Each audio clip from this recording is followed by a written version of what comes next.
Sabahınız xeyirli, uğurlu olsun, hörmətli tamaşaçılarımız. Hər birinizə uğurlu gün arzu edirəm və nəzərinizə çatdırım ki, Sağlıqlanın bu buraxılışında biz epilepsiya və ən sıx rast gəlinən epileptik sindromlar haqqında danışacağıq və studiyamızın qonağı Medistyle Psixonevroloji Sağlamlıq Mərkəzinin nevroloqu doktor Rima İbadovadır. Xoş gəldiniz Rima xanım. Rima xanım, epilepsiya ümumiyyətlə nədir və belə deyək, bir insanın epilepsiya keçirdiyini necə bilmək olar? Yəni, əlamətlər nələrdir? Buyurun. Mən də hər kəsi ilk öncə salamlayıram. Epilepsiya mövzusunda biz dəfələrlə danışmışıq. Ancaq çox əhali arasında çox yayıldığına görə və daha çox bu mövzuda istəndiyinə görə yenidən məlumat vermək istəyərdim. Epilepsiya beyində olan sinir hüceyrələrinin, yəni neyronların artmış və patoloji oyanıqlığı və bu oyanıqlığın sonradan boşalmasının klinikada özünü müxtəlif simptomlar şəklində göstərdiyi kəskin başlanan və kəskin bitən bir prosesdir. Bir insanın epilepsiya keçirdiyini necə bilə bilərik? Yəni bu biraz bizim el arasında çox yanlış bir fikir formalaşmışdır ki, epilepsiya xəstələri, yəni el arasında qıc olma, sudurqa, yəni ən çox bunlar böyük epileptik tutmalar, JTK, yəni generalizə tonik-klonik tutmaları təsvir edəndə elə bilirlər ki, epilepsiya xəstəliyi ancaq bundan ibarətdir. Yəni formaları da var. Çox formalar var, danışacağam onlar haqqında. Yəni sadəcə dil qatlandı, ürək getdi, gözlər getdi. Bunu ancaq huşun getməsi ilə olan tutmaları əhali elə bilir ki, ancaq bu da epileptik tutmalar. Ancaq epileptik tutmaların bir çox növləri var. Yəni mən bu haqda biraz sonra məlumat verəcəm. Və belə deyək də, o dediyiniz epilepsiya növü var ki, sudurqa şəklində, qıc olma şəklində, huşunu itirmək. Ona belə demək olarmı ki, klassik epileptik forma? Çünki insanlar ki, elə bilirlər onu. Yəni klassik yox, epilepsiyanın təsnifatı var. Var parsial tutmalar, var generalizə tutmalar. Yəni bu dediyimiz o JTK, generalizə tonik-klonik tutma, yəni bu generalizə tutmadır. Amma parsial tutmalar var ki, yəni bunlar hətta adi, indi məlumat verəcəm onlar haqqında geniş, nitqin ani durması, ətraflarda qarışqa gəzmək hissi, bəbəyin böyüməsi, balacalaşması, ani olaraq dəri rənginin dəyişməsi belə bu epileptik tutmalar ola bilər. Yəni epileptikdir 100% demir. Əslində çox maraqlıdır. Yəni insanların bəlkə də ətrafında bu dediyiniz epilepsiya xəstəliyindən əziyyət çəkənlər var. Elə növləri var ki, bilmirlər, insanlar bilmirlər. Belə bir sualım olacaq ki, belə deyək, epilepsiya tutmasından əziyyət çəkən insanların yanında olan, ətrafında olan insanlar özlərini necə aparmalıdırlar o an təbii ki? İlk öncə onu deyim ki, onu doğru buyurdunuz ki, bəzən illərlə gözdən qaça bilir. Məsələn, juvenil mioklonik epilepsiya dediyimiz xüsusi bir epileptik tutma növü var. Hansı ki, gənc yaşlarda başlayır və hansı ki, illərlə şuurun itməsi o qədər ani olur ki, ani olaraq əldən bir şeyin atıb buraxması və yaxud da ki, ayağın ani olaraq atması şəklində, yəni kiçik mioklonuslar şəklində özünü göstərir və bu zaman heç bir hiss eləmir ki, pasiyent bunda epileptik tutma ola bilər. Ancaq o halda bunu hiss edir ki, artıq bu tutma generalizə tonik-klonik tutmaya keçir və bu zaman itkisi olur. Yəni vaxtında müalicəyə başlansa bəlkə daha çox effekt verər. Bir insanın epileptik tutma keçirdiyini yanındakı ona necə yardım edər? Yəni ilk öncə yanındakılar təşvişə düşməməlidirlər ki, yəni dil qatlamaqdır, qaşıqla dil çıxartmaqdır. Bunlar hamısı əhali arasında çox yanlış yayılmış bir fikirlərdir. Əgər ağzında epilepsiya keçirmiş bir insanın ağzında saqqız və yaxud da ki, qida varsa, onu çıxarda bilərlər ki, tənəffüs yoluna keçib aspirasiya verməsin. Amma əslində tutma zamanı boyun bir tərəfə doğru yığılır. Yəni boyunun bir tərəfi boşalmış, bir tərəfi yığılmış vəziyyətdə olur. Yanında olan insanların edəcəyi kömək boş tərəfə boyunu çevirmək, yəni başı yan üstə qoymaqdır. Bu zaman dil də yana doğru əyiləcək və tənəffüs yolunu tutmayacaq və heç bir problem də yaratmayacaq. Əgər sıx paltar geymişsə, düymələri aça bilər. Ən yaxşı, yəni yanında olan insanın edəcəyi kömək həkimə yardım etməkdir. Yəni bu nə şəkildədir? Tutmanın nə şəkildə başladığı, nə şəkildə bitdiyini dəqiq olaraq yadda saxlamaq, tutmanın vaxtına nəzər yetirmək, yəni çox vaxt bunu əhali tamaşaçılarımız səhv olaraq qavrayırlar. Tutma başlayan vaxtdan saata baxıb bitənə qədər olan vaxtı. Bəzən əsl tutmalar 3-5 dəqiqə tutur, ondan sonra halsızlıq, yəni biz postiktal hallar deyirik, tutmadan sonraki hallar, uzun müddət davam edən hallar onlar olur və əgər mümkündürsə tutmanın video görüntüləməsini almaq lazımdır ki, həkimə yardım etsin. Əgər xəstə... Yəni gələcəkdəki müalicəyə mi kömək edəcək? Bəli, yəni adi olaraq gözün hansı istiqamətdə getməsidir, əlin necə yığılması, hansı əldə olan titrəmələr, bunlar hamısı həkimə diaqnostika baxımından çox kömək edən faktorlardır. Növünü təyin etməyə. Növünü təyin etməyə və düzgün müalicə, yəni növünü biləndən sonra, çünki orada epileptik dərmanlar çoxdur. Bəzi epilepsiya növünə kömək edən digər növü kəskinləşdirə bilər və əksinə ola bilər. Yəni düzgün dərman seçimində də bu mütləqdir və əlbəttə ki, nə qısalıqda, yəni müddətini bilmək, vaxtını bilmək də çox önəmlidir. Əgər xəstə, yəni pasiyent mütəmadi epileptik tutma keçirəndirsə, həkim tərəfindən xüsusi iynələr təyin olunur ki, artıq yəni yanında olan insan bilir ki, bu epilepsiya xəstəsidir və buna bu tutma olan kimi iynəni heç təcili yardımı gözləmədən vurulur ki, tutmanın müddəti qısa olsun. Yəni nə qədər qısa olsa, həmin o pasiyentə epilepsiya keçirən şəxsə bir o qədər az zərər vurmuş olur. Rima xanım, biraz öncə dediyiniz bu əlamətlər çox insanların bildiyi, o dediyiniz qıc olmalar, sudurqalar, bayılmalar şəklində olan epileptik forma haqqında deyirdiniz. Bayılma ola bilər qeyri-epileptikdir. Yəni ilk öncə tutma keçirən şəxsin, yəni dediklərim hamısı 100% epileptik deyil. Yəni bayılmadır, sinkopdur, bəzən psixogenik tutmalardır. Həkim tərəfindən ona görə çox diqqətli müayinə tələb edilir. Yəni ayırd etmək üçün bu epilepsiyadır mı, yoxsa epilepsiya deyil, epilepsiyadırsa da hansı növüdür? Yəni onu mütləq müəyyən etmək lazımdır. Artıq bəlkə elə növləri haqqında danışaq. İlk öncə mən istərdim uşaqlarda olan epileptik belə deyək, sindromun tutmaların növləri haqqında danışaq, tamaşaçılarımıza məlumat verək, sonra keçək böyüklərə. Uşaqlarda ilk öncə onu qeyd edim ki, doğulan ilk gündən epileptik tutmalar ola bilər. Yəni 0 doğulan gündən başlanaraq həyatın, yəni bu 1 aya qədər olan tutmalar, 3 aya qədər, 5 aya qədər olan tutmalar, sonra 2-3 yaş arası olan tutmalar, 6-10 yaş arası, yəni məktəb dövründə olan tutmalar, yeniyetmə və yetkin yaşlı olan insanlarda olan tutmaları biz bir qədər fərqləndiririk ki, hansı tezlikdə daha çox rast gəlinir.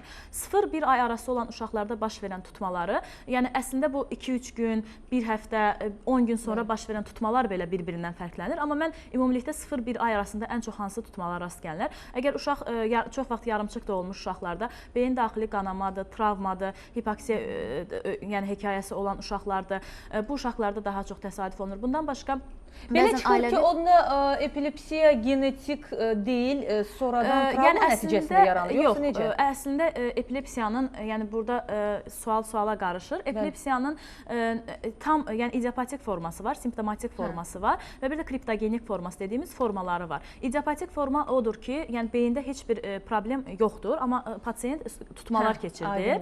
Bu genetik ola bilər. Səbəbi bilinmir. Bu genetik ola bilər. Amma bəzən var ki, simptomatik, yəni dediyim bu uşaqdır.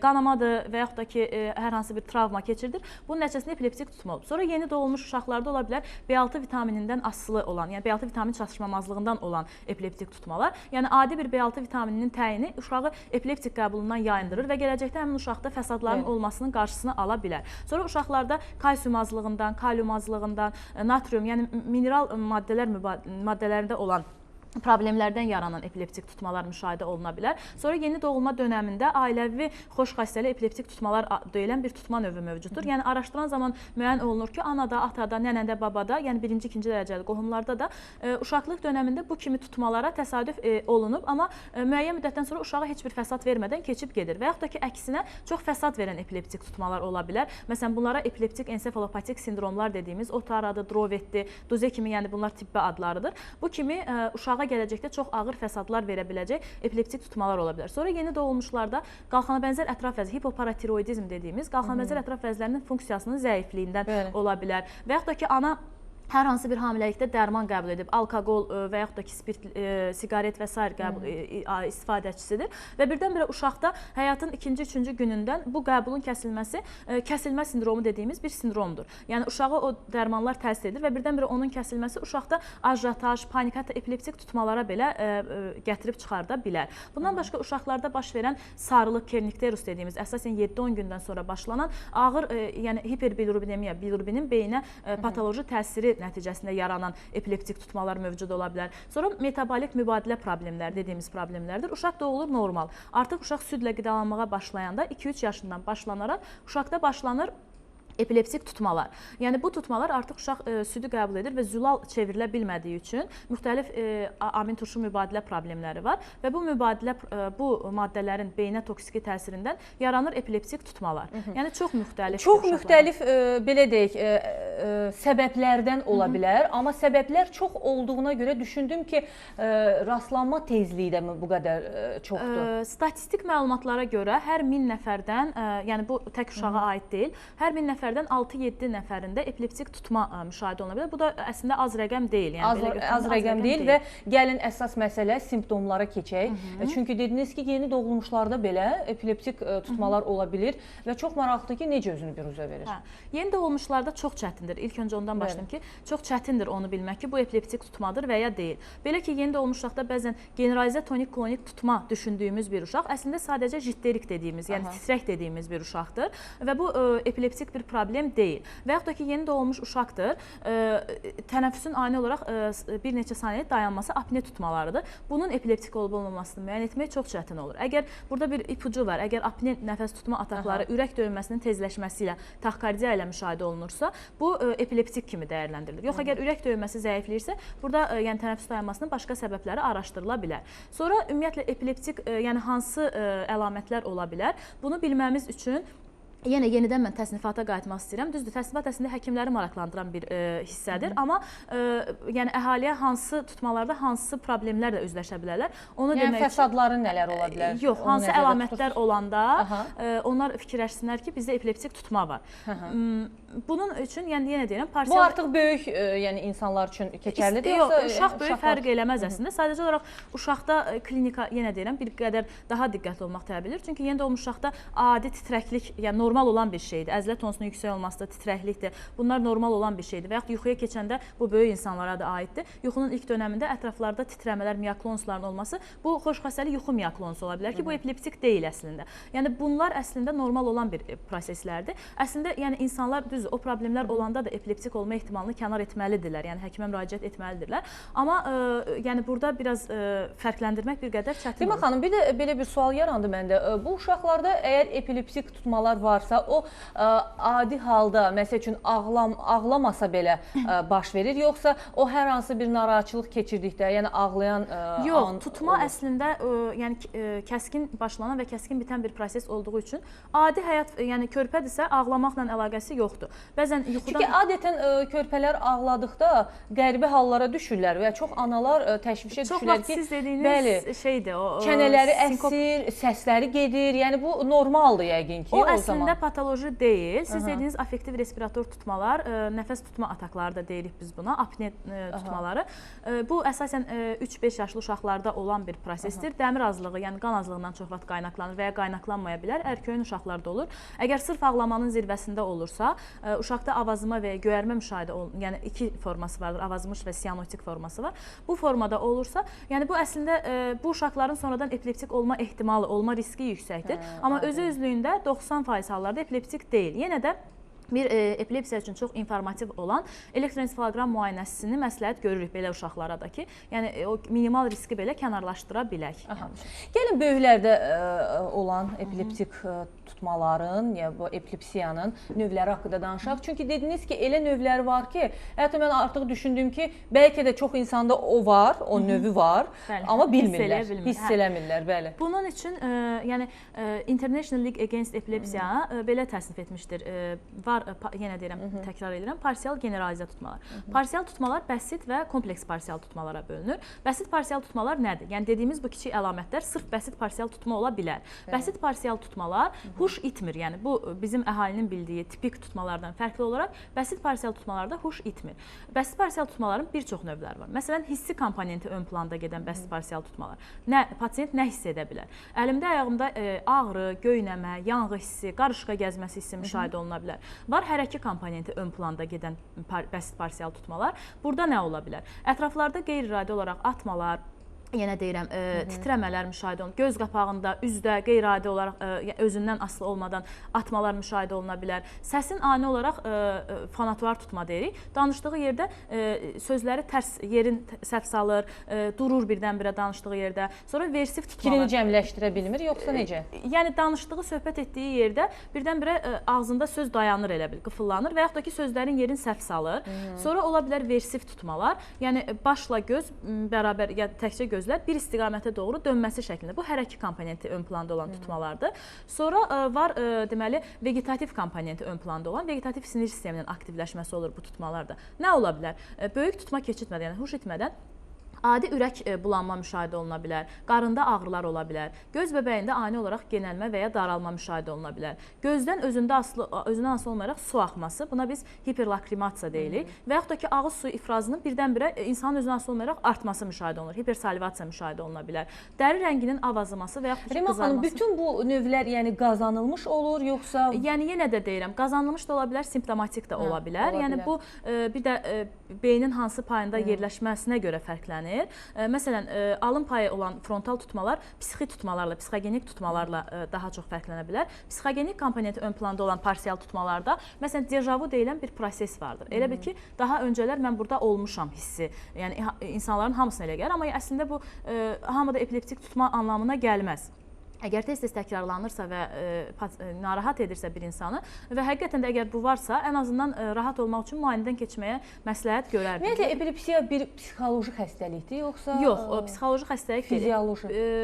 Yəni, xəstəlik fizioloji da olmur. Fizioloji bizim normal həyat fəaliyyətimizdə olan aktlardır. Psixoloji dediyimiz, yəni psixogenik tutmalar dediyimiz tutmalar var.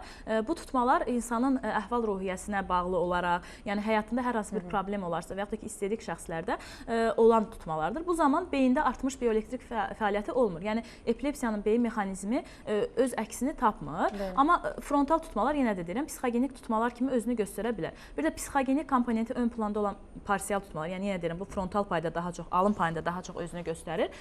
Burada məsələn ani olaraq əhval-ruhiyyənin dəyişməsi, şəxsiyyət problemləri müşahidə oluna bilər. Sonra ola bilər məsələn qulaqda eşitmə hallyusinasiyalar, elə bilirsə qulağına səs gəlir və araşdıran zaman bu ya psixogenik ola bilər, amma psixogenik olduğu kimi mən niyə bu qədər dərinliyə gedirəm? Niyə bu qədər yəni belə o qədər sual verirəm? Dərinliyə siz özünüz də hiss elədiniz. Çünki son zamanlar hər kəsdə bir aqressivlik, bir hər kəs özü üçün mən depressiyadayam deyirlər. Mən düşündüm artıq burada bəzi çaşdırıcı əlamətlər var ki, həmin dediyim xəstəliklərlə də üst-üstə düşə bilir. Ona görə gəlib biz artıq müayinəsi haqqında danışaq. Çünki artıq bu çox çətin bir xəstəlikdir. Bu araşdırılması, digər xəstəliklərdən ayırd edilməsi artıq həkimlərin məsuliyyət onların sizin üzərinizdədir. Necə dəyərləndirirsiniz? İlk öncə hər hansı bir epilepsiya xəstəsi gələndə həkimin ilk işi nədir? Bu tutma epileptikdirmi, epileptik deyilmi? Yəni bunu ilk öncə dəyərləndirmək lazımdır. Əgər epileptikdirsə, yenə deyirəm, epilepsiyanın hansı növüdür? Parsialdırmı, generalizədirmi? Parsialdırsa beynin hansı payını tutmuşdur? Yəni bu kimi xırda detallara fikir vermək lazımdır. Epilepsiyanın növünü dəqiq elətdirdikdən sonra hər hansı bir epileptik sindroma daxildirmi, deyilmi? Yəni bunu belə dəqiqləşdirmək lazımdır. Həkimə bunun üçün anamnezmi toplayırsınız, yoxsa necə? Əsas anamnez kömək edir, amma instrumental müayinə, elektroensefalogramma müayinəsi dediyimiz bir müayinə metodu var. Hansı ki, epilepsiya tutmaları üçün çox əvəz olunmaz bir metoddur. Məsələn, bəzən baş ağrıyan, baş gicəllənən şəxslər də yəni beynimə qan çatmır və s. kimi bu kimi fikirlərlə elektroensefalogram müayinəsindən keçir. Onu deyim ki, bu hallarda elektroensefalogram müayinəsi o qədər də əhəmiyyətli deyil. Amma epilepsiya xəstəliyi üçün elektroensefalogram müayinəsi çox yəni əvəz olunmaz bir metoddur. Yəni epilepsiyanın növünü müəyyən etməyə, beynin hansı hissəsini tutmuşdur, hətta epilepsiyada yəni hansı yəni absans, yəni o dalma şəklində olan tutmalar ani olaraq fikrin dağılması, absans tutmasını elektroensefalogramla dəqiqləşdirmək olur. Sonra bir çox məsələn dərman qəbul etdikdən sonra həmin o dərmanın yəni pasiyentə nə dərəcədə yaxşı təsir etdiyini, yəni beynin o artmış bioelektrik fəallığı elektroensefalogram müayinəsində xüsusi dalğalar şəklində EEG dediyimiz müayinədir. Xüsusi dalğalar şəklində özünü göstərir. Əgər amma elektroensefalogram epilepsiya xəstəliyində bəzən olur ki, həkimə kömək edir, amma 100% informativ olmaya bilir. Necə? Yəni ki, bəzən epilepsiya xəstəsidir. Neçə dəfələrlə tutma keçirib elektroensefalogram təmiz çıxır. Çünki bizim rutin rutin elektroensefaloqram müayinəmiz 20 dəqiqəni əhatə edir və bu 20 dəqiqə müddətində beynin bu oyanıqlığı, yəni bu artmış patoloji oyanıqlıq özünü göstərməyə bilər. Bəzən isə əksinə, normal bir insandır, başqa bir səbəbdən təsadüfən elektroensefaloqramda keçəndə beynində epileptik ocaqlar aşkar olunur. Amma belə olan halda da biz müalicə etmirik, çünki klinika daha önəmlidir. Yəni klinik olaraq pasiyentin vəziyyəti, tutma keçirməsi və s. Yəni əlamətlər daha önəmlidir. Elektroensefaloqram bizə kömək edir. Hansı tipdir, hansı müalicəni seçək və s. bu kimi kömək edir. Əgər simptomatik bir epilepsiya növündən şübhələniriksə, biz onda maqnit rezonans görüntüləmə dediyimiz digər, yəni beyin iç şəklinin çəkilməsi dediyimiz bir görüntüləməyə göndəririk. Məsələn, uşaqlarda epilepsiya başlamışdırsa, burada artıq o maqnit rezonans görüntüləmə çox həvəssizdir. Ola bilər ki, doğumdan beynin hansısa hissəsində orqanik bir inkişaf anomaliya var. Yəni doğulandan orada bir problem var. Onu görməyimizə yardımcı olur. Sonra uşaqlarda epilepsiya başlayanda artıq qan müayinələri dediyimiz müayinələrdir. Yəni burada bir çox müayinələr səbəbi araşdırmaq üçün. Bir də artıq dərman başlayanda, yəni 3 aydan bir, 6 aydan bir baxırıq, hər pasiyent fərdi dəyərləndirilir. Yenidən elektroensefaloqram müayinəsi təkrarlanır ki, gedişatı bilək və bir də ki, qan dəyərləri, qaraciyər testləridir, böyrək funksiya testləridir, seçilmiş dərmandan asılı olaraq ümumi qan müayinəsidir, qanda trombositlərin miqdarına bəzən dərmanlar təsir edir. Bunlara baxaraqdan, yəni biz dərman seçərkən də ilk öncə epilepsiyaya hansı dərman daha yaxşı təsir edəcək, onu nəzərdə tuturuq. Həmçinin pasiyentin imkanını nəzərdə tuturuq ki, dərmanın qiymətini. Ondan sonra məsələn arıq və yaxud da ki, kilolu olmasını, çünki bəzi dərmanlar kökəldər, bəziləri arıqladır. Yəni bunu nəzərdə tuturuq xarici görünüşdə. Məsələn, gənc qızlarda bir qrup dərmanlar var ki, sonradan ana olacaqları üçün risk faktorlarını, yəni yumurtalıqların polikistoz sindromu və s. verən dərmanlar var. Yəni bu riskləri götürmək üçün, yəni mütləq ətraflı, çünki epilepsiya əleyhinə istifadə olunan dərman qəbuluna biz başlayırıqsa, ən azı tutmasız 2 il ərzində, il yarım 2 il ərzində dərman içilməlidir. Ona görə uzun müddətli dərman içdiyinə görə normal dozada bir dərman içilir, amma uzun müddətli içilir. Uzun müddətli içildiyinə görə diqqətli seçim eləmək lazımdır. Yəni müalicəyə başlamamışdan öncə təbii ki, o epilepsiyanın hansı növündən əziyyət çəkir o insan, bunu bilmək üçün, təyin etmək üçün mütləq bir geniş araşdırmaya ehtiyac duyulur. Bunu tamaşaçılarımız da bilsinlər. Mən tamaşaçılarımızın nəzərinə çatdırım ki, bizim bugünkü qonağımız Medistyle Psixonevroloji Sağlamlıq Mərkəzinin uşaq nevroloqu, çox üzr istəyirəm, nevroloq doktor Rima İbadovadır. Rima xanım bizə epilepsiya və ən sıx rast gəlinən epileptik sindromlar haqqında məlumat verir. Artıq son dəqiqələrimiz gedir Rima xanım. Və buyurun, belə bir sualım var. Epilepsiyadan ümumiyyətlə bir dəfəmlik yaxa qurtarmaq olarmı? Yəni baxır onun növünə, formasına baxır. Bəzi hallarda bəli mümkündür. Yenə deyirəm, uzun müddətli remisiya almaq, bu onun növündən hansı sindroma aid olmasına asılı olmayaraq və əlbəttə ki, düzgün dərman seçilərsə, vaxtında müdaxilə olunarsa, erkən və gec fəsadların, yəni həmin pasiyentlərdə mental qabiliyyətdə normal olmasına, sonradan onların nitqdir, əqlidir, yaddaş, davranış və s. problemlərinin olmamasına görə vaxtında və düzgün seçilmiş dərman, düzgün dozada verilmiş dərman və düzgün nəzarət bir çox hallarda, yəni bu 100% demək deyil, bəzi formalar var ki, çətin tabi olur, bir çox hallarda kömək edir, bəli. Kömək edir. Və deyəsən, belə deyək, proqramımızın sonudur. Məsləhətləriniz nə olar? Epilepsiyadan həm əziyyət çəkən insanlara, həm də onların yaxınlarına. Yaxınları təşvişə düşməsinlər, yenə də deyirəm və ən minimal şübhə hiss etdikdə mütləq həkim tərəfindən bunun epileptikdirmi, deyildirmi olmasını vaxtında müəyyən etmək. Elə uşaqlıq dönəmindən başlanır. Çünki uşaqlarda yenə deyirəm, daha çətin proses, sonra yəni həm dəqiq diaqnoz qoymaq daha çətin olur və uşaqlarda daha tez başlanan müalicə sonrakı fəsadların qarşısını ala bilər. Həmçinin yetkin insandırsa, bu məsələn maşın sürən bir insan yəni özünə və ətrafdakılara xəsarət yetirə bilər. Ona görə vaxtında və düzgün diaqnostika və müalicələrini tövsiyə edərdim. Rima xanım, təşəkkür edirəm. Hörmətli tamaşaçılarımız, bir daha qeyd edim ki, qonağımız Medistyle Psixonevroloji Sağlamlıq Mərkəzinin nevroloqu doktor Rima İbadova bizə epilepsiya və ən sıx rast gəlinən epileptik sindromların belə deyək, həm növləri, həm diaqnostikası, həm müalicəsi haqqında məlumat verdi. Belə bu buraxılışımız sona çatdı. Yenidən görüşərik. Sağ olun, sağlıqla qalın.